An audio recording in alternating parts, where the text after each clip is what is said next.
এরকম একটা শাহী প্লেট যদি আপনার সামনে নিয়ে আসা হয়, আমি শিওর আপনার ভিতরেও আমার মতন একটা মুঘল সম্রাটের মতন একটা ভাব চলে আসবে। প্লেটটা আপনার সামনে রাখার পরে নিজেকে একটা সম্রাট বলে দাবি হবে। কারণ আমরা অনেকে কাহিনীতে শুনছি সম্রাটদের সামনে নাকি নানান রকমের কাবাব দিয়ে প্লেটে ভরা ঠিক এভাবেই সাজানো থাকতো। এরকম একটা শাহী প্লেট আজকে খুলনায় কোন রেস্টুরেন্টে ট্রাই করছি, আর আপনারা কত টাকায় ট্রাই করতে পারবেন, কতজন খেতে পারবেন, সব থাকতেছে ফুল ডিটেলসে।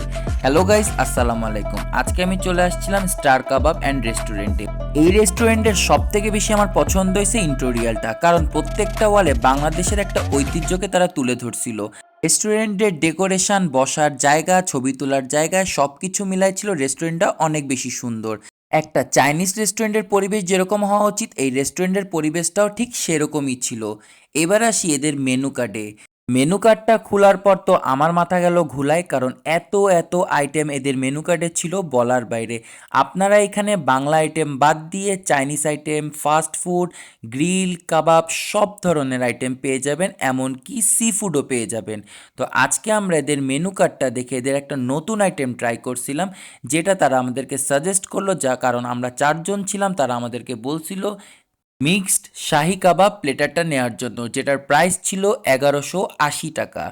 টাকার অ্যামাউন্টটা দেখে আমার মনে হচ্ছিল আসলে প্লেটারের মধ্যে কি না কি দিবে।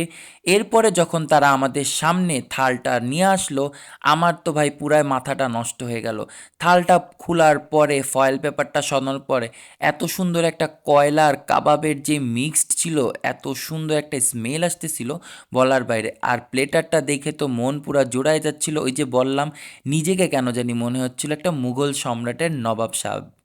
এবার চলেন দেখা যাক এই শাহী থালের ভিতরে কি কি তারা আইটেম দিছিল। এখানে টোটাল 5 রকমের কাবাব তারা দিছিল। একটা রেশমি কাবাব, একটা হারিয়ালি কাবাব, একটা বটি কাবাব, একটা শিক কাবাব, আর একটা দিছিল আপনার বারবিকিউ কাবাব। 5 রকমের কাবাবের সাথে দিছিল 2 রকমের চাটনি, পেঁয়াজের সালাদ, লেটুস পাতা, আর 4টা বড় বড় সাইজের বাটার নান। আপনাদের যদি এক্সট্রা নানের প্রয়োজন হয় তাহলে আপনারা আলাদাভাবে অর্ডার করে নিতে পারেন। এবার আসি টেস্টে। প্রত্যেকটা কাবাবই অনেক বেশি মজা ছিল, সাথে ধনিয়া পাতা চাটনি দিয়ে আরও বেশি মজা লাগতেছিল। আসি রেস্টুরেন্টের লোকেশানে।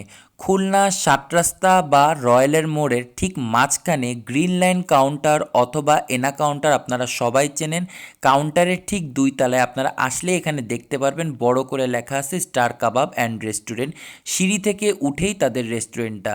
তো আপনারা যারা এখনও পর্যন্ত এই রেস্টুরেন্টে যাননি, অবশ্যই খাবারটা ট্রাই করবেন। এদের প্রত্যেকটা আইটেম ভালো, কারণ রেস্টুরেন্টে খাবার আমি আগে অনেকগুলো আইটেম ট্রাই করছি।